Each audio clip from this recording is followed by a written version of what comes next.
अपन company का topic देख रहे थे। कंपनी के टॉपिक में क्या देखना, अपन ने बेसिक अकाउंटिंग देखी है अभी। अब क्या देखना है, एक छोटी सी चीज है, कैपिटल के बारे में देखना है। वो लिसन, मैंने क्या बताया था, कंपनी की कैपिटल होती है जो कि छोटे छोटे पार्ट्स में बटी होती है, और वो पार्ट क्या कहलाते हैं, शेयर ऑफ कैपिटल, और उसको क्या कहा जाता है, शेयर कैपिटल। ठीक है, उसके होल्डर्स को क्या कहा जाता है, शेयर होल्डर। तो अब बेटा इस शेयर कैपिटल के कितने टाइप्स होते हैं, कितने तरह की एक कैपिटल हो सकती है, उसके रिगार्डिंग अपने को डिस्कशन करना है। ठीक है, सारी चीजें आपके सामने हैं। सबसे पहले हमने ये पढ़ा था कि जब भी कोई कंपनी फॉर्म होती है तो उसे क्या सप्लाई करना पड़ता है, सबसे पहले क्या सबमिट करना होता है, एक एमओए बनाकर सबमिट करना होता है। एमओए मतलब क्या होता है, मेमोरेंडम ऑफ एसोसिएशन। उसके अंदर कंपनी को अपनी कैपिटल लिखनी रहती है, मैंने बताया था। ठीक है, और वो जो कैपिटल वहां पर एमओए में मेंशन की जाती है उसको क्या कहा जाता है, ऑथोराइज्ड शेयर कैपिटल। तो first of all types of capital में क्या चीज है, authorised share capital. Authorised share capital क्या होती है बेटा, ऑथोराइज्ड शेयर कैपिटल अपन पहले भी डिस्कस कर चुके हैं 2-3 बार। क्या होती है, जो एमओए में लिखी होती है, मतलब कंपनी उतने अमाउंट का पैसा पब्लिक से ले सकती है। ठीक है, उतना वो ऑथोराइज्ड है पब्लिक से लेने के लिए, उसको क्या कहते हैं, ऑथोराइज्ड शेयर कैपिटल। तो देखो, capital stated in MOA, MOA मतलब क्या, मेमोरेंडम ऑफ एसोसिएशन, वो अमाउंट ऑफ कैपिटल जो काय में स्टेटेड है, एमओए में स्टेटेड है, and is the maximum amount that a company can raise as a share capital. और ऑथोराइज्ड शेयर कैपिटल क्या है, कंपनी उतना ही मैक्सिमम अमाउंट पब्लिक से शेयर कैपिटल के तौर पर ले सकती है, मतलब शेयर इशू करेगी और उतना पैसा ले सकती है। आई के बाद समझ में, उसको क्या कहते हैं, authorised share capital. In simple words authorised share capital क्या है, एमओए जो ऑथोराइज करे कंपनी को शेयर्स इशू करके पब्लिक से मनी रेज करने को, उसको क्या कहेंगे, ऑथोराइज्ड शेयर कैपिटल। आगे बढ़ते हैं, अपन ऑथोराइज्ड शेयर कैपिटल समझ चुके हैं। ऑथोराइज्ड शेयर कैपिटल क्या होती है, एमओए जो कंपनी को ऑथोराइज करे। अब मैं आपको समझा रहा था बेटा, जब कंपनी क्या करती है, फॉर्मेशन के लिए जाते हैं प्रमोटर्स, तो पहले तो आइडेंटिफाई करते हैं कि कितना अमाउंट रिक्वायर्ड होगा जो पब्लिक से कंपनी को नीडेड होगा। तो लेट से कंपनी के प्रमोटर्स ने आइडेंटिफाई किया कि 10 लाख रुपीस की जरूरत होगी, और हम हमारा एक शेयर कितने का रखेंगे, 100 रुपीस का। तो बेटा नंबर ऑफ शेयर्स कितने हो जाएंगे, 10 लाख रुपीस की जरूरत है, 100 रुपीस का एक शेयर है, मतलब 10,000 शेयर्स। तो कंपनी जब ऑथराइजेशन के लिए जाएगी ना, तो 10 लाख का ऑथराइजेशन नहीं लेगी, थोड़ा सा ज्यादा लेगी। क्यों लेगी बेटा, क्योंकि मैंने आपको बताया था ऑथराइज शेयर कैपिटल क्या है, जो एमओए में लिखा है उस एक्सटेंट तक आप पब्लिक में इशू करके पैसा ले सकते हो। अगर उससे थोड़ा सा भी ज्यादा चाहिए तो क्या करना पड़ेगा, फिर से जाके आरओसी से परमिशन लेनी पड़ेगी। ठीक है, तो ये बार बार परमिशन वाली वो फॉर्मेलिटीज पूरी ना करना पड़े, इसलिए हर कोई क्या करता है, जितनी रिक्वायरमेंट है उससे थोड़ा अपर एंड पर क्या लेके रखता है, परमिशन लेके रखता है। तो एमओए में क्या रहती है, उतनी अथॉरिटी रहती है कि इतना पैसा, इतने शेयर्स इशू करके पब्लिक से इतना पैसा रेज कर सकते हो। सो ऑथोराइज्ड शेयर कैपिटल क्या हुआ, थोड़ा सा हायर अमाउंट पर डिसाइडेड होता है। फिर ऑथोराइज्ड शेयर कैपिटल से, अब लिसन, ऑब्वियसली मैं क्या करूंगा, अपनी रिक्वायरमेंट से थोड़ा अपर एंड पर जाऊंगा। तो मैं मान लीजिए मेरे को कितने की जरूरत थी, लाइक से 10 लाख की, और मैंने कितना ऑथोराइज करवाया, 15 लाख। ठीक है, कितना लाख एक्स्ट्रा ऑथोराइज करवाया, 5 लाख। तो अब मैं पब्लिक में इशू कितने करूंगा, 10 लाख की, क्योंकि मुझे कितने की रिक्वायरमेंट है, 10 लाख की। फॉर द टाइम बिंग मेरे को 10 लाख की नीड है। ठीक है, तो अब मैंने क्या किया, अपने 15 लाख के शेयर कैपिटल में से, मतलब 15,000 नंबर ऑफ शेयर्स में से 10,000 इशू कर दिए। तो बेटा जो ना इशू किए वो क्या हो गए, बच गए, वो कहलाएंगे अनइशूड। जो इशू कर दिए उसको क्या बोलेंगे, इशूड शेयर कैपिटल, और जो इशू नहीं किए वो क्या कहलाएंगे, अनइशूड शेयर कैपिटल। तो देखो authorised share capital further 2 part में डिवाइड होती है, एक तो इशूड शेयर कैपिटल और एक अनइशूड शेयर कैपिटल। आप पढ़ के देखते हैं, इशूड शेयर कैपिटल क्या होगा, it is a part of authorised share capital. Issued capital क्या है, ऑथोराइज्ड शेयर कैपिटल का एक पार्ट है, that is issued for subscription, जो कि काय के लिए इशू किया जाता है, सब्सक्रिप्शन के लिए, पब्लिक में इशू किया जाता है कि आप लोग आओ और ये शेयर्स परचेज करो। ठीक है, आई के बाद समझ में, पहले क्या समझा, ऑथोराइज्ड शेयर कैपिटल, जो एमओए मैक्सिमम लिमिट परमिसिबल करे अमाउंट रेज करने के लिए पब्लिक से, वो ऑथोराइज्ड शेयर कैपिटल। फिर ऑथोराइज्ड शेयर कैपिटल के बाद इशूड कैपिटल क्या होती है, ऑथोराइज्ड शेयर कैपिटल का वो पार्ट जो पब्लिक में हम इशू कर रहे हैं। फिर अनइशूड क्या होगा, unissued share capital is a part of authorized share capital that is not get issued for subscription, अभी तक जो इशू नहीं किया गया है। आ गई बात समझ में दोनों? आगे बढ़े, ये हम पढ़ के हो रहा है, मैं आपको बता देता हूं। जब कंपनी की बैलेंस शीट बनती है तो हमें ये सारा कुछ वहां पर बताना होता है कि ऑथराइज कितनी है, ऑथराइज में से इशू कितनी की है, और अनइशूड ऑब्वियसली पता चल जाएगी। अगर मैं आपको ये बता रहा हूं कि टोटल 15 लाख ऑथराइज है और उसमें से इशूड है कितना, 10 लाख, तो अब अनऑथराइज बताने की, सॉरी अनइशूड बताने की जरूरत है क्या? नहीं है, बट ऑब्वियस है। चलो आगे बढ़ते हैं। इसके बाद इशूड कैपिटल को फर्दर दो पार्ट में डिवाइड किया जाता है। क्या दो पार्ट में डिवाइड किया जाता है? एक तो इशूड का एक पार्ट हो सकता है सब्सक्राइब और एक हो सकता है अनसब्सक्राइब। बेटा सब्सक्राइब मतलब क्या? मैंने शेयर इशू किए और पब्लिक ने एप्लीकेशन दे दी कि मैं खरीदने की विल रखता हूं, मतलब मैं तो बेच रहा हूं लेकिन सामने वाला लेने में इंटरेस्ट शो करे। तो अगर मैंने इशू किए तो इशूड, और पब्लिक ने परचेज करने के लिए एप्लीकेशन दे दी तो वो क्या हो जाएगा? सब्सक्राइब। तो इशूड का वो पार्ट जिसको पब्लिक ने परचेज करने के लिए इंटरेस्ट शो किया है वो क्या कहलाती है?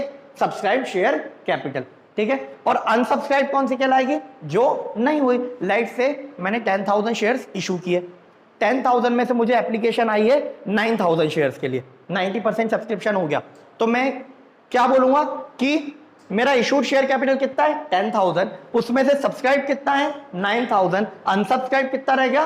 1,000। अनसब्सक्राइब को एक बार रीड कर लेते हैं, ये क्या है? It is a part of issued share capital which is not yet subscribe by the public.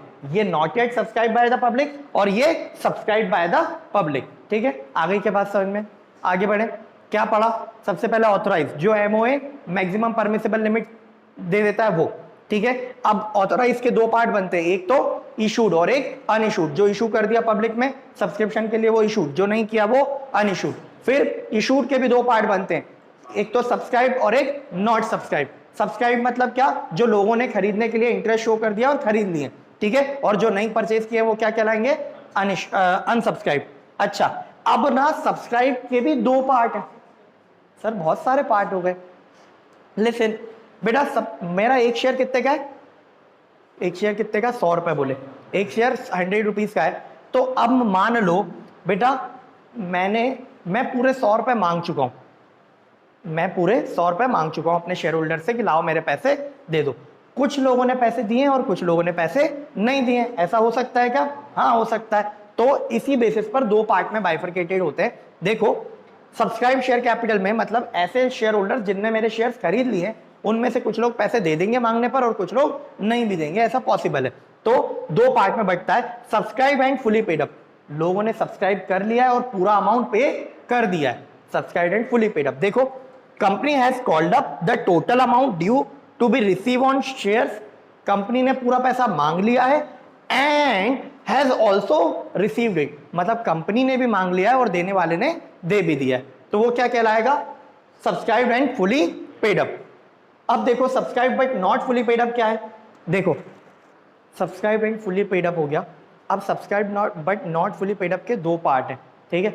इतना सारा तुम्हारी बुक में थ्योरी फॉर्म में दिया हुआ है जिसको मैंने फ्लो चार्ट में उतारा है।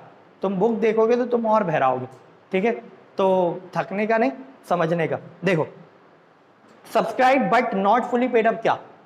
देखो दो ऑप्शन है। मैं देखो बेटा, मेरा एक शेयर कितने का था? 100 रुपए का। एक शेयर 100 रुपए का था। अब एक ऑप्शन है कि कंपनी पूरे 100 रुपीज मांगे और शेयर होल्डर्स भी पूरे पैसे दे दे, तो वो क्या कहलाएगा? Subscribe and fully paid up, ठीक है। क्या बोल रहा था मैं?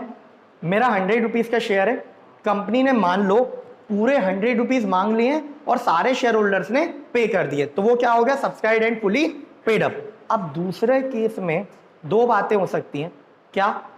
एक बात तो या तो कंपनी ने ही नहीं मांगे, मान लो 100 का शेयर है, कंपनी ने बोला चलो अभी हम 50 मांगते हैं, 50 हम बाद में मांगेंगे, ठीक है। और या तो कंपनी ने मांगे और बंदे ने दिए नहीं है, ये दो बातें हो सकती हैं। तो देखो subscribe but not fully paid up में दो कंडीशंस बन सकती है। Company has called up the total amount due, जितना भी अमाउंट लेना था ड्यू टू बी रिसीव था, जितना लेना था मान लो 100, तो कंपनी ने पूरा 100 मांग लिया है। क्या हुआ? Company has called up the total amount due to be receive but has not received it. Company ने मांगा बट मिला नहीं है, ठीक है।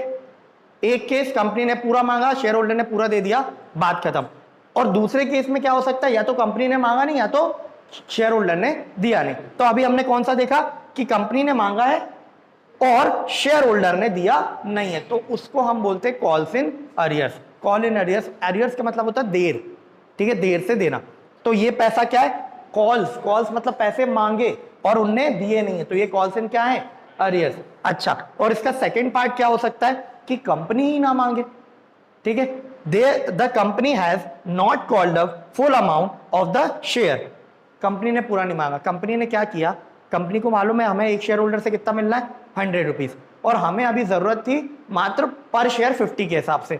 तो कंपनी ने कितना मांगा, 50 मांगा, और 50 अभी नहीं मांगा। तो ऐसा भी पॉसिबल है क्या, हाँ ऐसा भी पॉसिबल है। तो देखो उसको क्या कहेंगे, अनकॉल्ड अप कैपिटल।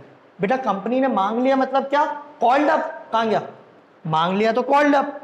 और अगर कंपनी ने मांगा, सामने वाले ने दे दिया, तो called up and fully paid up, ठीक है। कंपनी ने मांगा, सामने वाले ने नहीं दिया, तो called up not fully paid up, बंदे ने नहीं दिया। कंपनी ने मांगा ही नहीं तो अनकॉल्ड अप। आई क्या बात समझ में, एक बार रिकॉल करते हैं, क्या देख रहे हैं, types of share capital. Types of share capital में क्या है, सबसे पहले authorise share capital. Authorise share capital क्या होती है, कंपनी के एमओए जो मैक्सिमम परमिसिबल लिमिट अलाउ करे कंपनी को पब्लिक से पैसा रेज करने के लिए थ्रू इशू ऑफ शेयर्स, वो क्या कहलाता है, ऑथराइज शेयर कैपिटल। अब ये ऑथराइज शेयर कैपिटल के कितने पार्ट, 2 पार्ट। ऑथराइज में से कुछ इशू करेंगे, कुछ इशू नहीं करेंगे। तो जो ऑथराइज का जो पार्ट पब्लिक में इशू कर दिया फॉर सब्सक्रिप्शन, वो क्या कहलाएगा, इशूड शेयर कैपिटल, और जो पार्ट इशू नहीं किया वो क्या कहलाएगा, अनइशूड शेयर कैपिटल। फिर इसके बाद बेटा इशूड के 2 पार्ट, क्या इशूड के 2 पार्ट, हमने तो इशू किया लेकिन पब्लिक ने इंटरेस्ट शो किया या नहीं किया। अगर पब्लिक ने इंटरेस्ट शो किया और सब्सक्राइब कर लिए तो सब्सक्राइब शेयर कैपिटल, और अगर नहीं शो किया तो क्या, अनसब्सक्राइब शेयर कैपिटल। फिर सब्सक्राइब में 2 पार्ट फिर से बन सकते हैं कि सब्सक्राइब में 2 पार्ट क्या है बेटा, एक तो subscribe and fully paid up, लोगों ने खरीद लिया है, हमने पैसा मांगा, बंदों ने पूरा पैसा दे दिया, तो subscribe and fully paid up. Second call क्या हो सकती है उसमें, subscribe but not fully paid up. तो subscribe but not fully paid up के भी 2 रीजन हो सकते हैं बेटा, एक तो ये कि कंपनी ने मांगा और शेयर होल्डर ने नहीं दिया, और दूसरा ये कि कंपनी ने ही नहीं मांगा। तो अगर कंपनी ने मांगा और शेयर होल्डर ने नहीं दिया तो उसको क्या बोलेंगे, कॉल्स इन अरियर्स। और दूसरा कंपनी ने मांगा ही नहीं तो क्या, देखो अगर कंपनी ने नहीं मांगा तो फर्दर 2 लास्ट बाइफरकेशन है जो देखने। देखो भाई कंपनी क्यों पैसा नहीं मांगेगी, कंपनी 2 रीजन से पैसा नहीं मांगती, ठीक है। या तो उसने कैपिटल का वो जो हिस्सा, मान लो बेटा एक शेयर पे कितना मिलना था, 50 है ना, 50 मिलना था, लेकिन क्या हुआ, मैंने 100 मिलना था, मैंने 50 लिया है। एक शेयर पे कितना मिलना था, 100, मैंने लिया कितना है अभी 50, और लेना कितना बाकी है अभी 50। तो कंपनी ने क्या किया, सोचा यार ये पैसे मैं नहीं मांगूंगी शेयर होल्डर से, अभी नहीं मांगूंगी, मैं कब मांगूंगी, अगर कंपनी बंद हुई तो उस टाइम बेटा कंपनी कब बंद होगी, लॉसेस वगैरह चल रहे हो, या फिर बिजनेस सक्सेसफुल नहीं हो पाया हो, या फिर पर्पसफुल हो गया हो, ठीक है, तो भी बंद हो सकती है। तो अगर उस टाइम पैसे की रिक्वायरमेंट पड़ी तो कहां से लाएंगे, क्योंकि पे ऑफ तो करनी पड़ेगी ना पूरे लाइबिलिटीज, क्रेडिटर्स को पेमेंट करना पड़ेगा, वर्कमैन को पे करना पड़ेगा, एम्प्लॉयज को पे करना पड़ेगा, गवर्नमेंट के ड्यूज पे करने पड़ेंगे, सबको पे करना पड़ेगा क्या, हाँ। तो कंपनी क्या करती है, कैपिटल का कुछ पोर्शन ऐसे रिजर्व करके रख लेती है, अलग करके रख लेती है कि ये पैसा मैं शेयर होल्डर से तभी मांगूंगी जब मुझे क्या करना पड़े, कंपनी का वाइंड अप करना पड़े। तो अगर कंपनी कैपिटल का कुछ पार्ट ऐसा अलग कर रखती है तो उसको क्या बोलते हैं, रिजर्व कैपिटल। क्या होता है ये reserve capital, part of share capital that a company resolves not to call except in event of it winding up. जब तक कंपनी बंद ना हो रही हो, और बंद होने पर भी ऐसा जरूरी नहीं है कि हम शेयर होल्डर से पैसा मांगेंगे ही, बंद होने पर पैसा कब मांगेंगे, जब जरूरत पड़ जाए, पैसा कम पड़ जाए तो मांगेंगे, अदरवाइज पैसा नहीं मांगेंगे। आगे बात समझ में। और last thing, unreserve capital. Unreserve capital मतलब कंपनी का ऐसा कोई मकसद नहीं है कि वो पैसा, इस केस में कंपनी का मकसद पैसा मांगना है क्या, नहीं, कंपनी मांगना ही नहीं चाहती, मांगेगी कब? अगर वाइंडिंग अप हुआ, बंद हुई और पैसा कम पड़ गया तो मांगेगी। लेकिन अनरिजर्व कैपिटल के केस में ऐसा होता है, कंपनी ने अभी फॉर द टाइम बिंग नहीं मांगा है, लेकिन जब जरूरत पड़ेगी कंपनी कॉल करके पैसा मांग सकती है, तो उसको क्या कहेंगे? Unreserve capital. कंपनी में call it at any point of time, कभी भी मांग सकती है। आगे क्या बात समझ में? एक बार गौर गौर से घूर के देखो इसको, कुछ पूछना है तो पूछो, फिर आगे बढ़ते।